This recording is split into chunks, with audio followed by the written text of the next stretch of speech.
Good afternoon, students. How are you all? I hope you are good and also doing your homework. So I have asked you to read your chapter number 1 of civics, that is diversity in India. We have done yesterday about the meaning of diversity. Then we have done the results, that is the geographical factors were responsible for it. Then we have also done the results, that is social differences. Then we have done the economic differences. We have talked about the variation in money between rich and poor. Then we have talked about gender biasness. We have talked about inequality. Then we have something talked about the globalization. Then we have discussed about the freedom struggle, that despite these differences, we are unity in diversity in India. We are one. Then we talked about the national symbols, our national flag, anthem. Then Jawaharlal Nehru, I gave the example that he was the biggest example of unity in diversity. He framed this slogan first of all in his book. And then Discovery of India, the name of the book was Discovery of India. Then we talked about the Kerala and Ladakh. I have told you that differences are there in different regions. So they have given you two examples of, one is of north area, that is Leh if you talk about, and one is in south part of India, southern part of India, that is Kerala. So they have compared the north and the southern parts of India. So let us see what are the differences, what type of diversity is there in Kerala and what type of diversity is there in Ladakh. So we will read it today. So just open your books on page number 207 and take a pencil in hand. We will underline the important questions. So let's start with Kerala. Kerala is a narrow coastal state. We all know, since it is on the left hand side of the map of India. If we see north, south, east and west, so it is on the western Ghats, western coastal plains we have Kerala. It lies between the Arabian Sea and the western Ghats. So please underline, where does it lie, Kerala? It lies between the Arabian Sea. On the left hand side if we see, we have Arabian Sea and the western Ghats on the west coast of India, that I have already told you. This state is known for its wide range of vegetation. A good type of vegetation is found here. What type of vegetation is found? We have already discussed, it is rich in spices. So let us see what type of is there.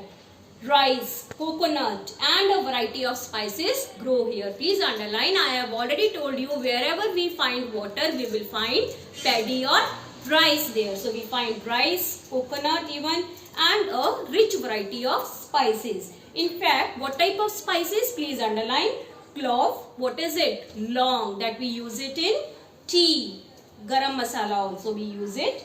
Then pepper, pepper is what? Kali mirch. Cardamom, it's elaichi. So all these type of peppers are found over there. They are basically what? Very costly items. They are exported to various parts, to other countries, and we earn a rich source of money out of this. So cardamom, pepper, clove, all these are very rich spices. Have made this state an attractive place for traders since ancient times. That is why there are many traders coming to Kerala, and we have developed a good trade relations with all the other countries because we sell it in the foreign markets even. Jewish and Arab traders regularly came down to Kerala to trade in spices. And what type of traders were there? Especially from the Jewish countries, and Arabians were there. Apart from this, cash crops such as tea, coffee, rubber and tapioca are also grown here. Then what type of cash crops? Other cash crops from which we earn a good amount of money, they are also there in Kerala. Please underline. Tea, coffee, rubber, tapioca, I have already told you, it is used in fast. Your mothers might be knowing, known as sabudana. So you can see the tapioca in your kitchens. If you have, you can ask your mother to show it to you. So all these are what? Cash crops grown in Kerala. Cash crops are exported to other countries. They earn a good income for the state. This we have already discussed right now. Then fishing is also an important occupation and it supports a large part of the population. Then I have already told you, where there will be rivers, where there will be oceans, there will be fishes obviously. So fishing is also the main occupation of the people over there. They earn their living by selling the fish, and fish also serves as a food supply for their families. The fishing nets used here are called China wala. Please underline, it is known as China wala. Just see the fishing net, it is shown in your pictures in the book. This is known as China wala. It is a Chinese name, based on a Chinese name. So it is China wala. This fishing net is known as China wala. Chin refers to China. So as they look similar to the ones used by the Chinese. So it is very similar to the nets used by the Chinese. So we also called it China wala. So it is from Chinese only. Even the frying vessel is called China chatti. And please underline the vessel also. The frying vessel, it is known as China chatti. The vessel in which they fry the fishes, it is known as China chatti. It is also a Chinese name. Kerala is an example of foreign influence. When we study the history of this state, we come to know that Jewish, Europeans and Arabs came here to have trade relations. We have already discussed Jewish and Arabs, but then Europeans also came for trade here. Slowly they settled down and started spreading the teachings of their religions. Obviously, if the foreign travelers will be there in our country, they will spread their religion, culture, language, dressing style, living habits, and we will be influenced by all those teachings, and obviously they will be influenced by us. It is just vice versa. Over a period of time, this added to the ethnic diversity of the state. Saint Thomas brought Christianity, so this resulted into various religions. It added on to the different religions in our country. For example, when Saint Thomas came, he brought Christianity since he was a Christian to Kerala. Then Vasco da Gama, a Portuguese sailor, he was also there. As landed on the Kerala coast, he opened the doors to spice trade between India and the Western world. Ibn Battuta, then a Muslim Moroccan traveler, has also written about Muslims living in Kerala. Then there was Ibn Battuta, he was a Muslim traveler. So he has also written about the lives of his people in Kerala when he settled down for some period. It is because of all these influences that people of Kerala practice a variety of religions. That is why we have a variety of religions in Kerala, because Muslims, Christians, Arabs, Europeans, all type of people have settled down there for at least some period, and they have brought their own culture, own tradition, religion, languages. So this way they have influenced the life of Kerala people. So many religions have settled down in Kerala. Please underline the names of the important travelers that came over in Kerala. Now let us compare it with Ladakh, that is on the topmost part of India in the northern region.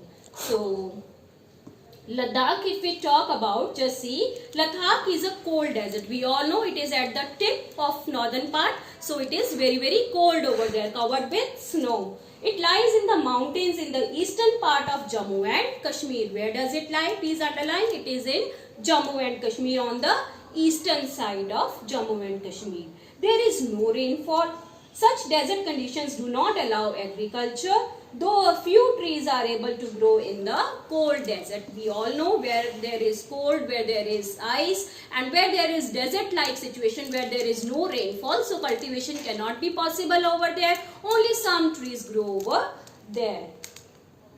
People depend on the melting snow during the summer months for drinking water. Just see the conditions of the people, the life that they lead. Even drinking water is available to them in the summer season only, and they wait for the summer season when the summers will be there, when the ice will melt down, and when they will get the drinking water.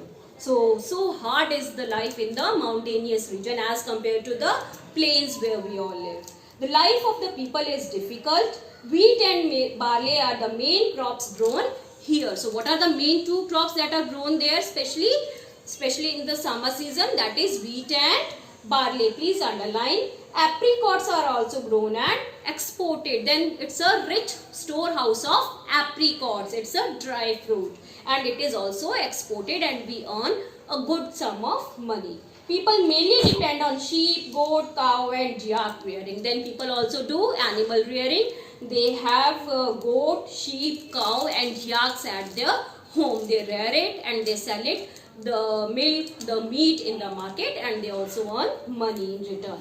The sheep in this region are special because they produce pashmina shawl, pashmina wool. The sheep are very, very important over there because we find it in the cold regions, and the wool is reared out of sheep so that it can they can have a pashmina wool from the sheeps over there, and pashmina, we all know, it is very very warm and it is very very costly also. So sheep is an important animal over there. This wool is very costly. Pashmina shawls are made from it. You can ask your mothers to show you the pashmina shawls. They might be having one at least at their homes. The wool from the sheep is collected by the people and sold to the Kashmiri traders. Then what happens? They rear the sheep, wool from the sheep, and they collect and then they sell it to the Kashmiri people.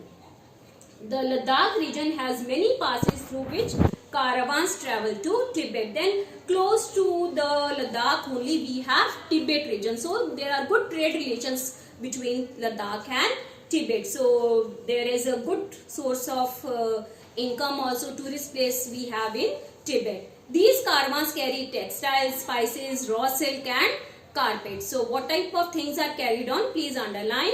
It is a good source of income from the textiles, that is from the wool we have, then spices are exported, raw silk is given over there, and even the carpets are sold in Tibet. The culture of Ladakh is a mix of both Indian as well as Tibetan tradition. That is why it is a mixed culture in Ladakh. We have Indians also and then we have Tibetan tradition also in Ladakh, because Tibetans, most of them are traders and they keep visiting the Ladakh region, and they also settle down somewhere there for their business purposes. Tibetan influence is visible in food, music and architecture. So this tradition is visible in their food. Whatever food items are available in Ladakh, then they also have the glimpse of Tibetan influence in it. Music even is influenced by it. Architecture, the paintings are also influenced. Therefore, Little Tibet is another name of Ladakh. So we also call Ladakh as Little Tibet. Please underline, it is important 1 mark question. What is another name of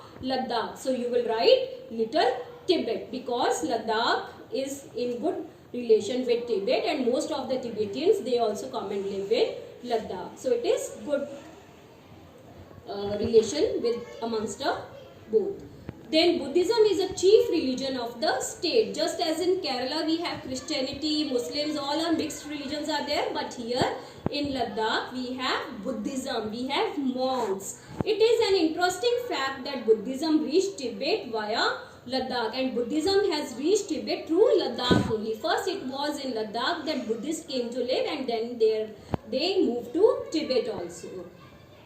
Then it has a number of gompas or Buddhist monasteries. Just as we have temples, we have Gurdwara, so they have Buddhist monasteries where the Buddhist people worship their God Lord Buddha. Ladakh has a very rich oral tradition of songs and poems, and it has a rich tradition of songs and poems. The Tibetan national epic, that is the Kesar Saga, is performed and sung by both Muslims and Buddhists. So then there is one name given of the national epic of Tibet. Please underline, it is known as the Kesar Saga, which is performed both by the Muslims as well as the Buddhists. Since it has Buddhist also, it has Muslims also, so it is celebrated by both the communities. So this was something about Ladakh.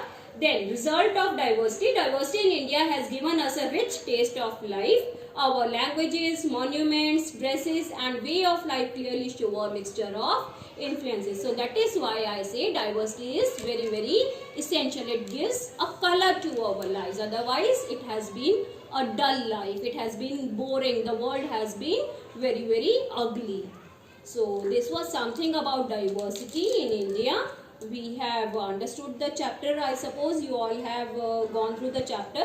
So whatever bookwork is there, let us quickly see to it. So on the same page we have some multiple choice questions. Let's do that. It's on page number 209. So let's come to first multiple choice question. India is an example of dash, a country unaffected by globalization, diverse cultures and traditions, or all of these. So we will write, it is an example of diverse cultures and traditions. There are various cultures, various traditions in a country, India. So it is option number B. You will write option number B. Tick on option number B in your book with pencil. Coming to the second one, economic differences leads to, we have already done it, inequality making some people rich and many poor, inequality making some tall and many short, or none of these. So economic differences, we already know it results in disparity between rich and poor. So it is option number A, making some people rich and many others poor. So these were the two multiple choice questions on page number 209. Coming to true and false now. Let us see some of the true and false. For number 1, caste system and gender bias create equality in the society. Does it create equality, caste system and gender bias? No, it creates inequality. So it is false. Coming to the second one, climate of a place gives rise to diversity. Does it? Yes, we have seen that even climate influences the diversity. There is a rich variety of clothes that we wear according to the climate. So it is true. Coming to the third one now. India's freedom struggle is the best example of unity in diversity. Yes, we have seen Republic Day, Independence Day.